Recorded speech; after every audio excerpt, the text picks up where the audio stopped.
Ang mga gawa, 12 na kabanata.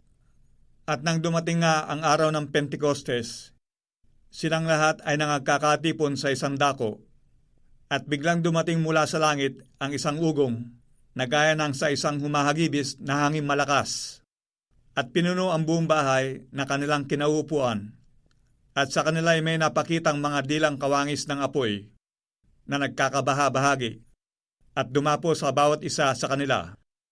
At silang lahat ay nangapuspos ng Espiritu Santo at nangagpasimulang magsalita ng iba't ibang wika, ayon sa pinagkaloob ng Espiritu na kanilang salitain. May mga nagsisitahan nga sa Jerusalem na mga Hudyo, mga lalaking religyoso, na buhat sa bawat bansa sa ilalim ng langit. At nang marinig ang ugong na ito, ay nangagkatipo ng karamihan at nangamaang, sapagkat sa kanila ay narinig ng bawat isa na sinasalita ang kanyang sariling wika, at silang lahat ay nangagtaka at nagsipangilalas, na nangagsasabi, "Narito, hindi ba ka mga Galileong lahat ang mga nagsisipagsalitang ito? At bakit nga naririnig ng bawat isa sa atin ang ating sariling wikang kinamulatan? Tayong mga Parto, at mga Medo, at mga Elamita, at ang nangananahan sa Mesopotamia, sa Judea, at sa Cappadocia, sa Ponto at Asia, sa Phrygia at Pampilya, sa Ehipto at sa mga sakop ng Libya na karatig ng Cirene at mga nakikipamayang galing sa Roma, mga Hudyo at gayon din ang mga naging Hudyo, mga Cretense at mga Arabe, ay nangaririnig nating nagsisipagsalita sila sa ating mga wika ng mga makapangyarihang gawa ng Diyos. At silang lahat ay nangagtaka at nangalito, na sinasabi ng isa sa isa, "Anong kahulugan nito?" Datapwat, ang mga iba'y nanganglilibak na nangagsabi, "Sila'y puno ng bagong alak." Datapwat, pagtindig ni Pedro na kasama ang 11, ay tinaas ang kanyang tinig, at sa kanila'y nagsaysay na sinasabing, "Kayong mga lalaking taga-Judea at kayong lahat ang nananahan sa Jerusalem, mga alaman nawa ninyong lahat ito at inyong pakinggan ang aking mga salita, sapagat ang mga ito hindi mga lasing, na gaya ng inyong inaakala, yamang ngayon oras na 3 lamang ng araw. Datapwat, ito yaong sinalita na sa pamamagitan ng propeta Joel. At mangyayari sa mga huling araw, sabi ng Diyos, na ibubuhos ko ang aking espiritu sa lahat ng laman, at ang inyong mga anak na lalaki at babae ay mga nguhula, at ang inyong mga binata ay mga kakakita ng mga pangitain. Ang inyong mga matatanda ay magsisipanaginip ng mga panaginip.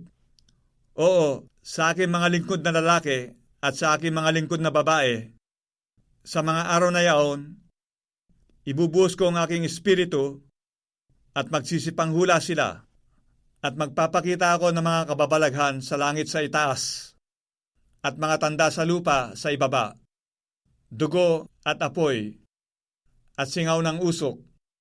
Ang araw ay magiging kadiliman, at ang buwan ay dugo, bago dumating ang araw ng Panginoon, yaong araw na dakila at tangi.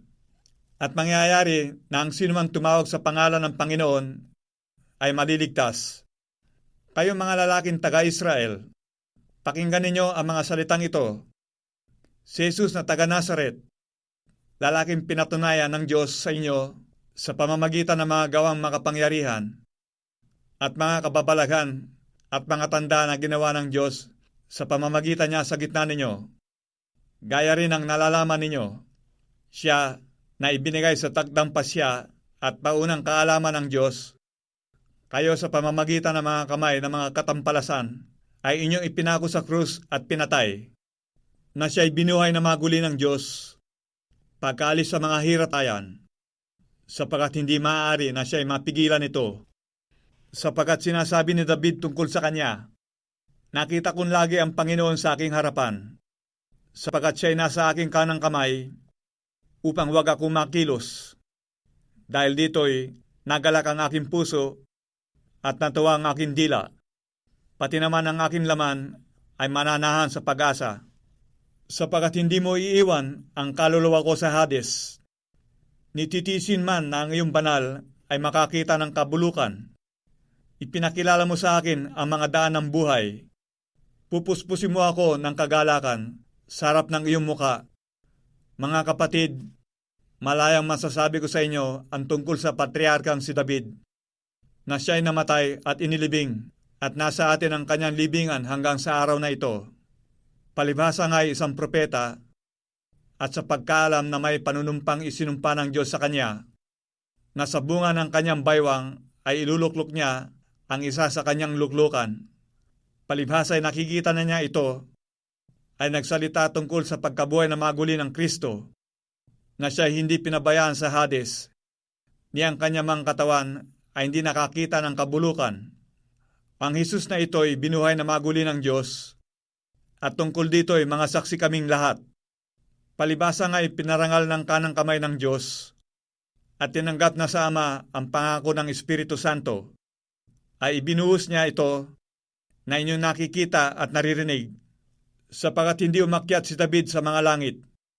Datapwat, siya rin ang nagsabi, "Sinabi ng Panginoon sa aking Panginoon, maupo ka sa kanan ko, hanggang sa gawin ko ang mga kaaway mo na tuntungan ng iyong mga paa." Pakatalasasin nga ng buong angka ni Israel na ginawa ng Diyos na Panginoon at Kristo, itong si Jesus na inyong ipinako sa krus. Nang marinig nga nila ito, ay nangasaktan ang kanilang puso, at sinabi kay Pedro at sa ibang mga apostol, "Mga kapatid, anong gagawin namin?" At sinabi sa kanila ni Pedro, "Mangagsisi kayo at mangagbautismo ang bawat isa sa inyo sa pangalan ni Jesucristo sa ikapagpapatawad ng inyong mga kasalanan, at tatanggapin ninyo ang kaloob ng Espiritu Santo. Sapagkat sa inyo ang pangako, at sa inyong mga anak, at sa lahat ng nangasa malayo, maging ilan man ang tawagin ng Panginoon nating Diyos sa Kanya." At sa iba pang maraming salita ay nagpatotoo siya at nangaral sa kanila na sinasabi, "Magsiligtas kayo sa likunlahing ito." Yaong nga nagsitanggap ng kanyang salita ay nangabautismuhan, at nangaparagdag sa kanila ng araw na yaon ang may 3,000 kaluluwa. At sila'y nagsipanatiling matibay sa turo ng mga apostol at sa pagsasama-sama, sa pagpuputol-putol ng tinapay at sa mga pananalangin.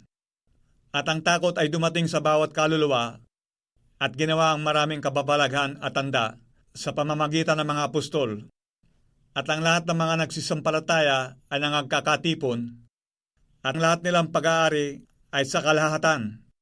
At ipinagbili nila ang kanilang mga pag-aari at kayamanan, at ipinamahagi sa lahat, ayon sa pangangailangan ng bawat isa.